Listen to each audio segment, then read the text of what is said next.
Le soldat Gilad Shalit est détenu dans la bande de Gaza depuis 5 ans. Israël marque aujourd'hui ce triste anniversaire. Le jeune franco-israélien avait été capturé à la lisière de la bande de Gaza le 25 juin 2006 par un commando de 3 groupes armés palestiniens. La dernière preuve de vie de Gilad Shalit remonte à septembre 2009. La Croix-Rouge internationale n'a jamais pu avoir accès aux soldats. Pour nous, c'est surtout un autre jour sans Gilad. 5 ans, c'est un chiffre rond, mais tous les jours se ressemblent. C'est surtout ça que l'on ressent, a déclaré sa mère, Aviva. Pour faire pression sur le Hamas, le Premier ministre Benjamin Netanyahou a décidé de durcir les conditions de détention des militants palestiniens dans ces prisons. J'ai donné à Noam et Aviva une lettre du président Sarkozy. Cela montre l'empathie de la part des autorités françaises et du peuple français. Les Français sont très sensibles au destin humanitaire de ce garçon.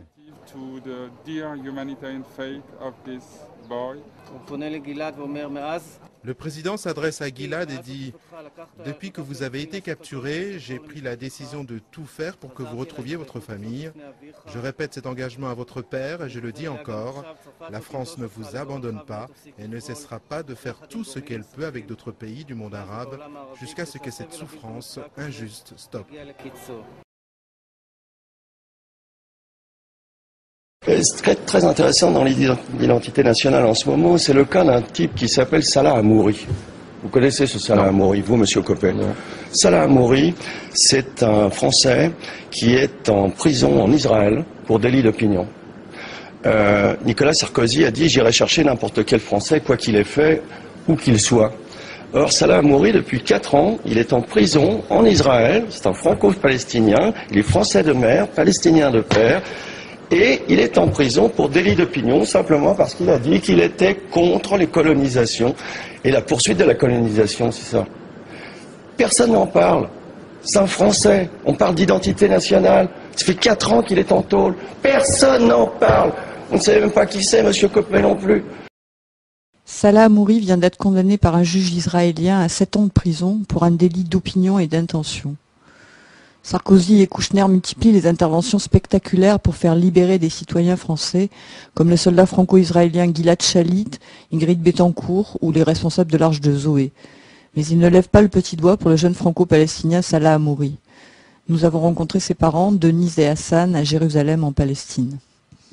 Le rôle du chef de l'État est de prendre en charge tous les Français. M. Sarkozy a dit « J'irai chercher les Français là où qu'ils se trouvent ». Il a dit ça le 6 novembre 2007. Et il me semble bien que c'était quand il y a eu l'histoire de l'Arche de Zoé. C'est là que je me demande, justement, si c'est vraiment tous les Français ou alors est-ce qu'il y a des Français qui sont moins Français que d'autres. Voilà. Je suis Denise Hamouri, française, mais mariée à un Palestinien. Il est donc palestinien par son père et français par sa mère. Il a donc la nationalité française. صلاح حموري طالب تخرج من كلية الفرير، عمره 23 سنة، التحق في جامعة بيت لحم، درس 2 سنين وبعدين اعتقل من قبل السلطات الإسرائيلية على تهمة أفكار. Salah a passé 3 mois en interrogatoire. Pendant 1 mois, il n'a pas eu le droit de voir son avocate. Alors j'ai prévenu les autorités françaises, bon, vu qu'il est français. Et au bout d'1 mois, on a su par la presse, tout d'un coup, que Salah et 2 de ses amis avaient été arrêtés fin décembre 2004. Salah et un de ses amis sont passés devant le domicile du rabbin Ovadi Youssef, c'est le chef spirituel du parti Chasse, un parti d'extrême droite qui est au gouvernement, qui avait dit des choses horribles contre les Arabes, etc. Bon, si on veut parler un peu de la période d'interrogatoire, c'est sur Jérusalem, dans une très vieille prison, où ils sont en cellule d'isolement, les prisonniers. Ils sont interrogés. Alors, ils ne sont pas torturés, si on peut dire, je veux dire battus ou importe, mais ils sont privés de sommeil, laissés dans des positions très très douloureuses pendant de longues heures. Ils sont dans des cellules où il y a des lumières comme ça qui brillent, n'est-ce pas, le jour, la nuit. Alors moi, pendant tout ce temps, j'interpellais toujours l'administration française, le consulat, les ministres, où on me répondait oui, on fait ce qu'on peut, ne vous en faites pas, on vous oublie pas. De temps en temps, quelqu'un allait le voir, mais ça s'arrêtait là, quoi. En février 2007, il a été transféré dans une autre prison. C'est très courant pour les prisonniers d'être transférés comme ça de prison en prison pour pas qu'ils aient vraiment de relations avec d'autres. Là, il était avec Marwan Berhouti et Ahmed Saadat. Ce qui a un petit peu changé dans notre vie, c'est quand le soldat israélien, franco-israélien Gilad Shalit a été enlevé. Il a été enlevé en juillet 2006.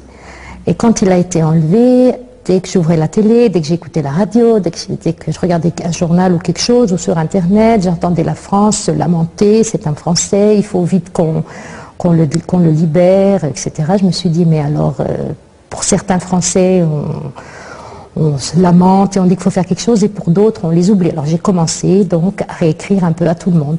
Puisque vous voulez faire tout ça pour Gilad Shalit, vous voulez sa libération, alors je ne vois pas pourquoi Salah ne voudrait pas sa libération. On m'a dit non, c'est pas pareil, c'est deux cas différents. Bon. Qui a dit non? C'est le gouvernement français. Hein. Chaque fois que c'était la même réponse, c'était voilà, Gilad Shalit, on veut sa libération, Salah, on veut qu'il soit jugé le plus rapidement et équitablement possible.